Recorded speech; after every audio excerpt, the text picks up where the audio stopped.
Good morning, everyone. It's a pleasure to be back with you. Always delighted. I am the Reverend Charles Loflin. I am the Executive Director of Unitarian Universalist FaithAction, New Jersey, which I hope that most, if not all of you, are familiar with. Our coalition of UU legislative ministries that happens here in New Jersey.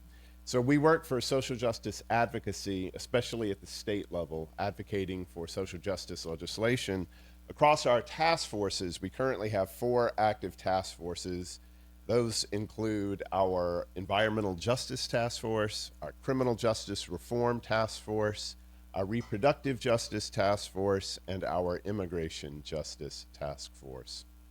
I have so much to share with you, more than could possibly fit into a single sermon, because this is also a very particularly important time for us in New Jersey. We are in what is now referred to as the lame duck legislative session. So with the election that just occurred on Tuesday, the time between now and when the new legislature is sworn in on January 13th is called the lame duck. That is an opportunity where legislation can move that often is difficult to move at any other time. One way to think about it, it's the furthest remove our elected officials are from having to answer to the votes that they cast. So they can cast votes with a little more freedom now without having to pay necessarily as many political consequences. The reason this is important for us in New Jersey is there are particular bills that need our attention.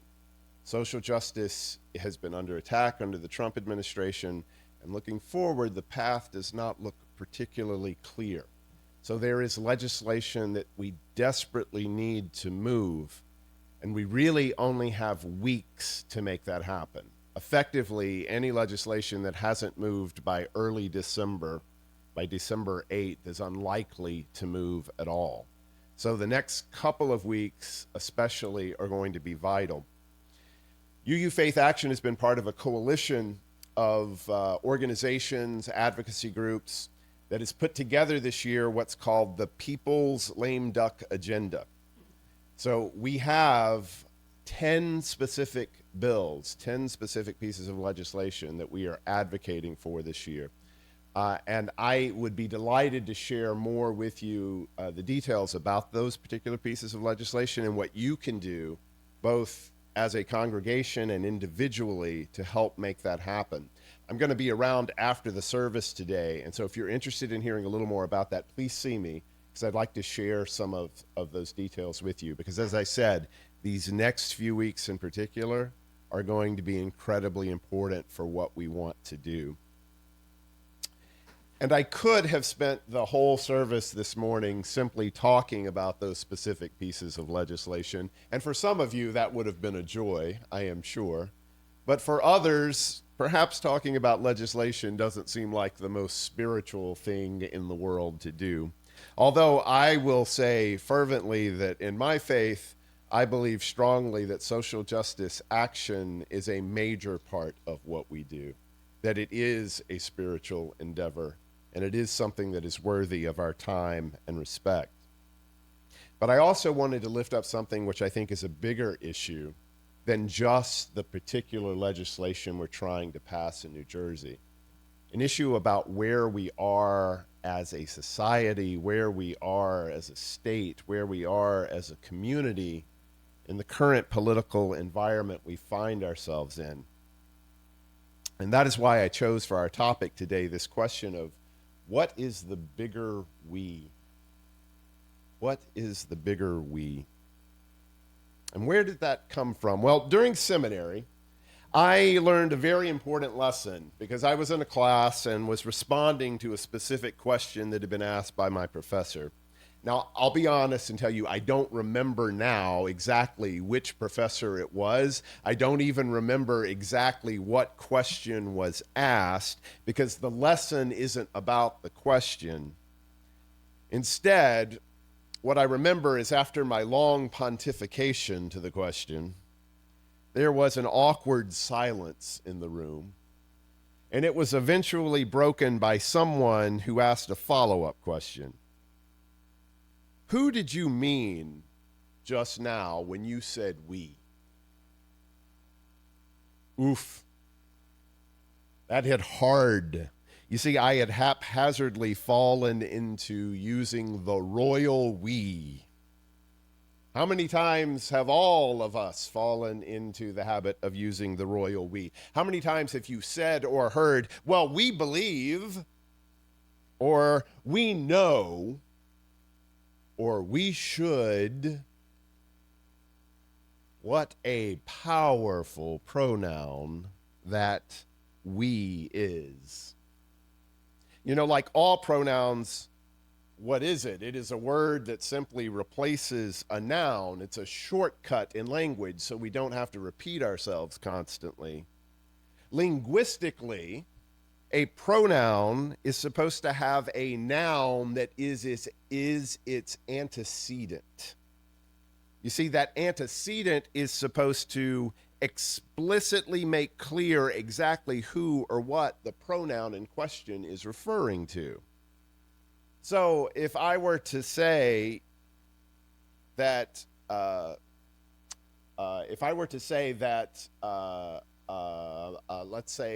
let's use the example of Mikey, Cheryl, and her running mate, what was his name?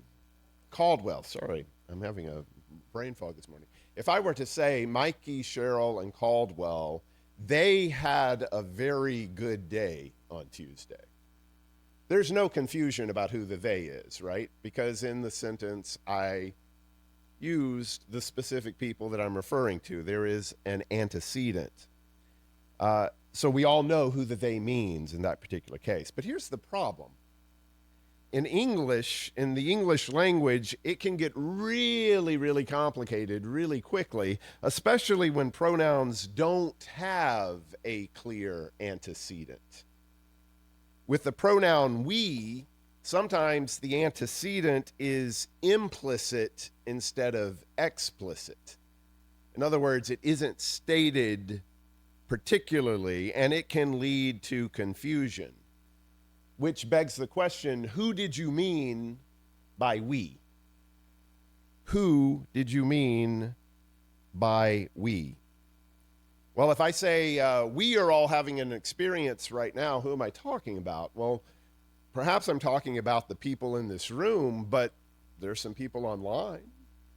Are they included in the we?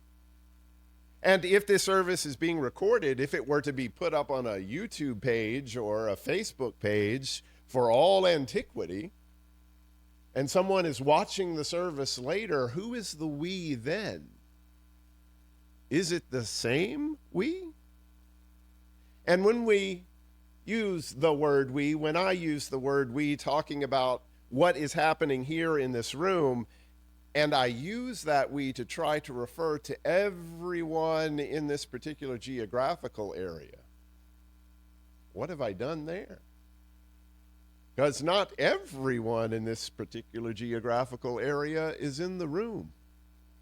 Not every voice is represented, not every point of view. And when I use my we to suggest that I am including all of those people, I may be making a very serious mistake. This can be particularly problematic if I, as the speaker, hold an identity that brings with it certain privileges. Using we haphazardly can effectively erase and marginalize entire groups of people and individuals. Not that that is the intention at all times, but it can happen. We can say we, and inadvertently we have left out so many people. So the lesson I learned that day in seminary was that if I'm going to use the word we, I better be pretty clear, at least in my own head, of who I'm talking about. Who is the we? Like it or not, it is an important question to ask. And like so many lessons learned in seminary, that is a lesson that just keeps on giving.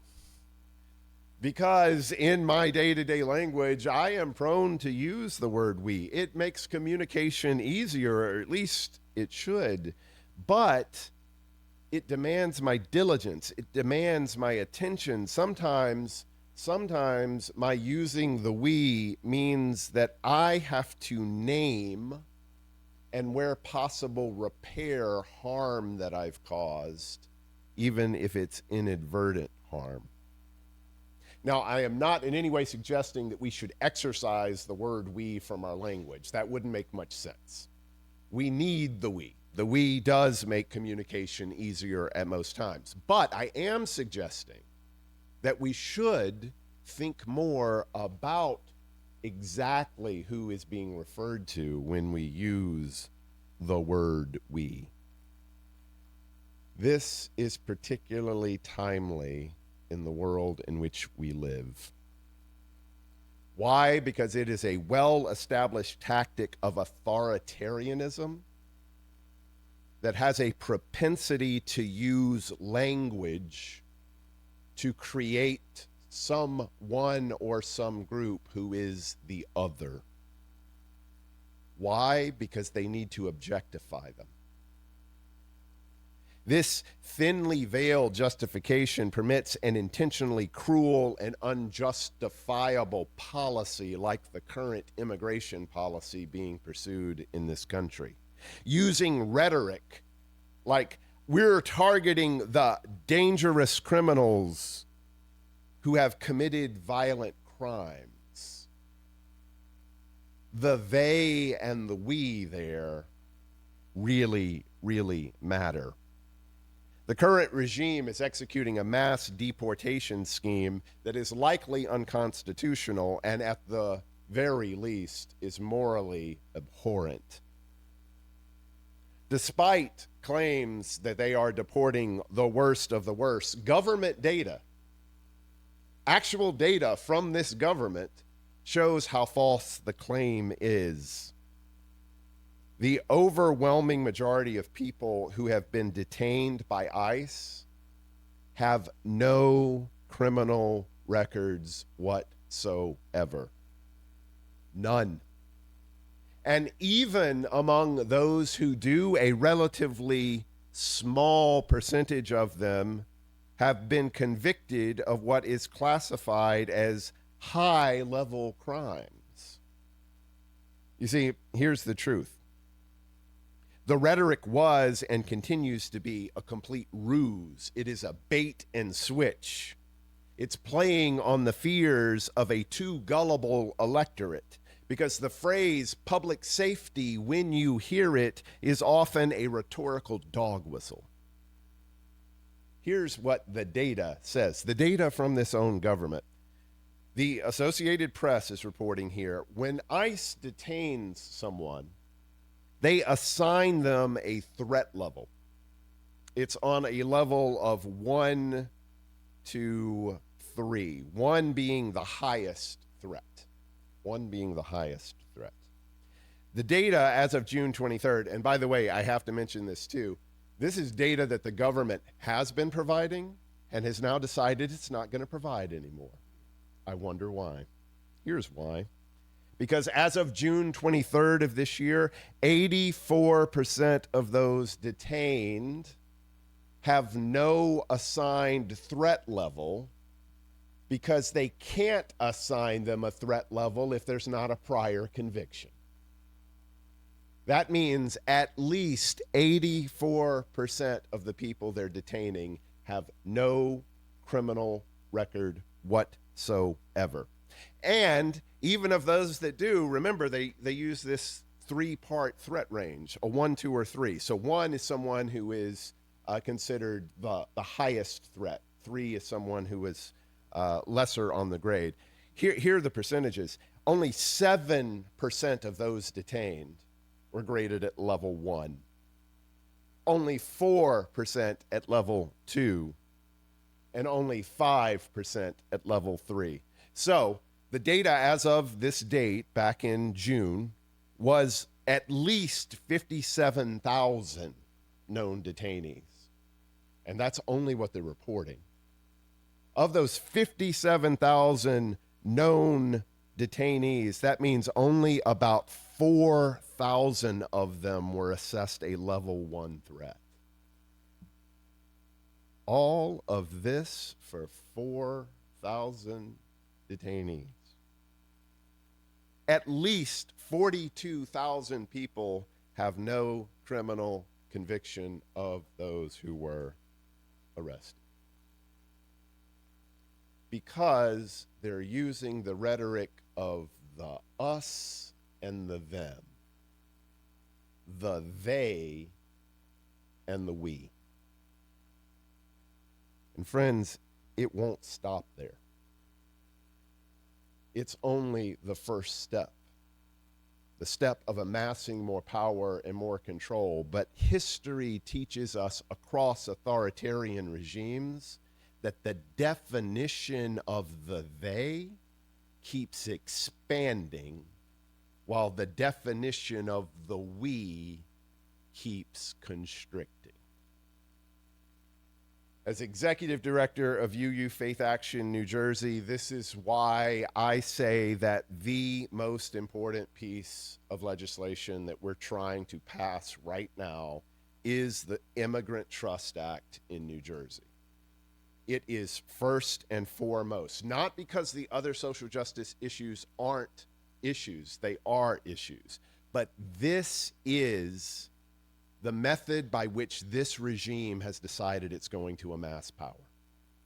It is using immigration as the means for putting together a secret police force, for putting together a mass detention center that will eventually expand to include others. It will eventually expand to include those you care about. It will eventually expand to include you. Because if you're critical of this government, they're not going to stand for it. If you try to do the right thing, they're not going to stand for it. It's coming, friends. The Immigrant Trust Act would codify into law a clear separation between federal immigration enforcement, which is federal responsibility, and state and local responsibility, and incidentally, resources. Because when state and local institutions voluntarily cooperate with ICE, they are using their funding to implement federal responsibilities. We want to see a clear separation between what is a federal responsibility and what is a state responsibility. That's nothing new. That's enshrined in the Constitution. Does that solve the nation's immigration policy? No, my friends, it does not. Nothing short of comprehensive immigration reform by the U.S. Congress is going to solve our immigration policy. And I wouldn't hold my breath on that one happening anytime soon. But what it would do is, here in New Jersey, it would extend protections to families who are suffering at this very moment under the terror that they are going to be kidnapped off the street by masked individuals and disappear. And friends, that is happening, and it is happening to American citizens. That is the truth. Families live in fear, so much fear that they don't send their kids to school. There are families in New Jersey I know of who have not left their house in over a year, for fear that some interaction might bring them into the purvey of ICE, regardless of their immigration status. Because this is a government that deports first and looks for facts and truth later. Families are living in fear. Add to that the rhetoric from this administration of a threat to denaturalize U.S. citizens, growing reports of U.S. citizens being caught up in these immigration raids. The terror and the fear is unprecedented. So the Immigrant Trust Act is something we can do now. It also includes important data privacy protections that would impact all New Jerseyans, regardless of immigration status. It would say, for example, that state services in New Jersey should not track immigration status. They shouldn't even ask. They shouldn't know. It shouldn't be in their databases anywhere unless it is explicitly required by some federal law or regulation. And the Immigrant Trust Act would expand the current protection that comes from the Attorney General in terms of direction given to our state and local law enforcement that they should not be deputized by ICE. They should not be taking part in federal immigration policy. This would expand that protection to include other government services. So libraries and schools and hospitals would not be able to voluntarily share information for ICE and would not be tracking immigration status and that data protection. There's also something else going on in New Jersey. I don't even know if you've heard about it. Has anyone heard about Palantir? I hope that more will get out about this. This is dangerous. This is absolutely dangerous. Palantir is a government system that is surveilling the American people. And it's pulling all sorts of data together. It's being used under the ruse of identifying folks who are in the country illegally. But how do they know? How do they know without surveilling everyone? So Palantir is a public company that is providing this data. And because of the advances in technology, it's scary data. It's using face recognition. It's using all sorts of AI in order to put together these profiles. So your information is being tracked. It is being tracked. And we need to do something about it. Again, the Immigrant Trust Act doesn't explicitly solve that problem, but it would be an important step at this time in terms of drawing a line and saying enough is enough. I want to say this too, because I think it's important. And again, my organization, like our congregations, we are a 501c3, right? That's the IRS code that basically specifies what a nonprofit can do, right? We do not advocate for particular candidates. We are nonpartisan. We advocate for issues. We can take a position on an issue. We do not back particular candidates. But we don't ignore the reality of what's happened in the electorate as well. I say all this to say that Mikey Sherrill has now been chosen as governor-elect of New Jersey. So there are some Democrats, particularly our Democratic leaders in New Jersey, who are now saying, oh, we don't need to pass the Immigrant Trust Act because Mikey Sherrill won, and we don't want to tie Mikey Sherrill's hands in terms of anything to do with immigration. This is foolishness. What needs to happen now, while Governor Murphy is still the governor, is that we pass the Immigrant Trust Act so that the incoming governor has a strong law to support rather than a potential piece of legislation to try to push through a legislature that isn't interested in doing anything anyway. Now is the time. Now is the time.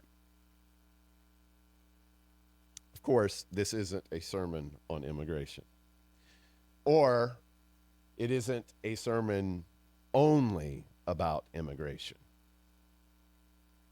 It's really about that ever-growing definition of who the other is. And the question of if our democracy is going to survive the moment it is in part, is going to be answered by our ability to define who the we is. Because here's the thing. If we listen to the current rhetoric, what's coming from the current regime, the we is getting smaller. The we just means certain people, certain white people. Ultimately, it means only certain white people, like males as opposed to females. Because if you read Project 2025, they don't think women should be voting. The we will get smaller and smaller and smaller under an authoritarian regime. What about us? What about in this room? What does our Unitarian Universalist values say about who the we is?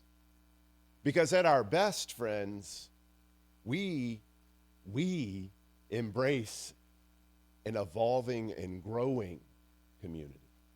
We have open doors where we hope to expand the very definition of the word we at our best.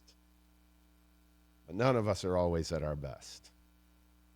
And when we're not careful, we too, in using the term we, can erase people. So here's some thoughts for you in terms of thinking about the we. And the thoughts for me too. They're just some lessons that I have learned.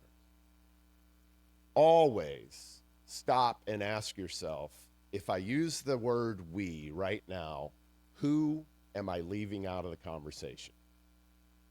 You should be looking around every room that you're in and every conversation that you're having and asking yourself, who's being included and who isn't represented here? That alone will change our discourse. That alone will change the path forward. If we could learn to do that as people of faith, it would change this community. It would change the people that this community interacts with. And it could grow the only way that it could, because ultimately that is what we need to aspire once again for in our political institutions as well. Could we imagine getting back to a place where the we was pluralism, where it included multiple viewpoints, where we didn't shut off conversation by using political terms to clearly put people in one camp or the other, and that's the end of it? Friends, that's what our values can help us do. If you're having conversation about values instead of political identity, you will be doing something to define the bigger we. If you're in a conversation with someone and clearly their political views are at odds with yours, I invite you to do this instead. Ask them what matters to them. Outside of the political language, what really matters to them? Dig into their values, because if you listen to what they say their values are, that gives you an opportunity to share what your values are. And our values are justice, equity, transformation, pluralism, interdependence, and generosity, and all wrapped in an abiding sense of love. Friends, if we're talking about those values, there will be a bigger we. There will always be a bigger we. We just have to ask, who is it that we mean by it? I want to share this poem. It's by the activist June Jordan. June Jordan was an amazing activist. She is an African American. She was a feminist, environmental activist in this country, involved in so much political work. She wrote this poem. It's called The Poem for South African Women. This poem commemorates something that happened in South Africa during apartheid. So back in the 1950s, the South African government passed these restrictions called the Dompas rules. Dampas is a word that literally means stupid pass. And what was required was that uh, uh, all of the black men in South Africa had to carry this pass with them at all times. It was a way of enforcing segregation, so that if you were caught in particular areas and you didn't have these papers that gave you a reason to be there, you could be arrested. And just not having your pass was enough to have you arrested. Well, the South African government decided they were going to expand the Dampas laws to not only include men, but to include women. And so, when that happened, 40,000 women and children in South Africa came together and marched on the government buildings to protest the Dampas laws. And June Jordan, writing many, many, many years later, is writing this poem inspired by that action, by these 40,000 women and children. I want to share that poem with you and then share just a couple of thoughts on it. Our own shadows disappear as the feet of thousands by the tens of thousands pound the fallow land into new dust that, rising like a marvelous pollen, will be fertile. Even as the first woman, whispering imagination to the trees around her, made for righteous fruit. From such deliberate defense of life as no other still will claim inferior to any other safety in the world. The whispers, too, they intimate to the inmost ear of every spirit now aroused.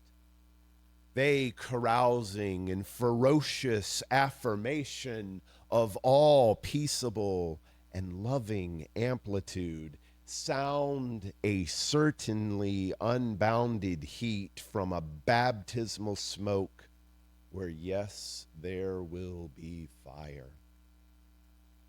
And the babies cease alarm as mothers, raising arms and heart high as the stars, so far unseen, nevertheless hurl into the universe a moving force, irreversible as light years, traveling to the open eye.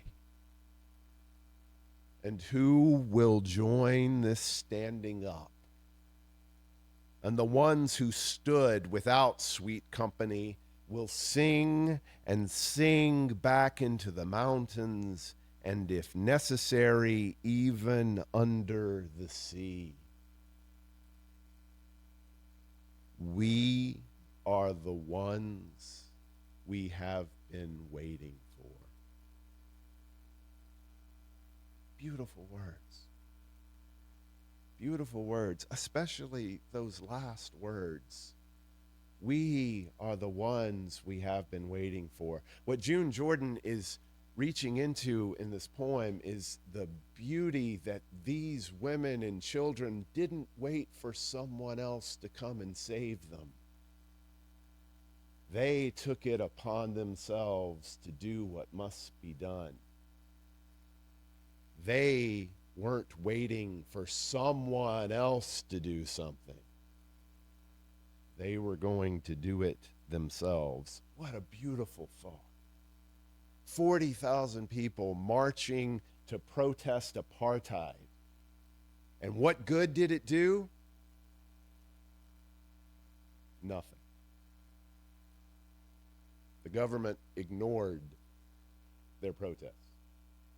There was no magical turn overnight. The Dampas laws weren't repealed. In fact, only a few years later, in a peaceful protest against the Dampas laws, almost 70 people were killed when they were fired upon. The Dampas laws were not fully repealed until the 1990s. It took generations for the change to happen. So what is June Jordan celebrating? Yes, it's a protest, but it didn't seem to do any good. but we have to change our way of thinking. No one's coming to save us. We're not going to be saved by one election. We're not going to be saved by one rally. We're not going to be saved by one politician who steps in to do the right thing. We're not going to be saved by some court somewhere that's finally going to say enough is enough. We're not going to be saved by any political organization that's a firewall that prevents things from falling apart. We're not going to be saved by our faith and congregations and nonprofits alone. They're not magically going to save us. Who is it then that we are waiting for?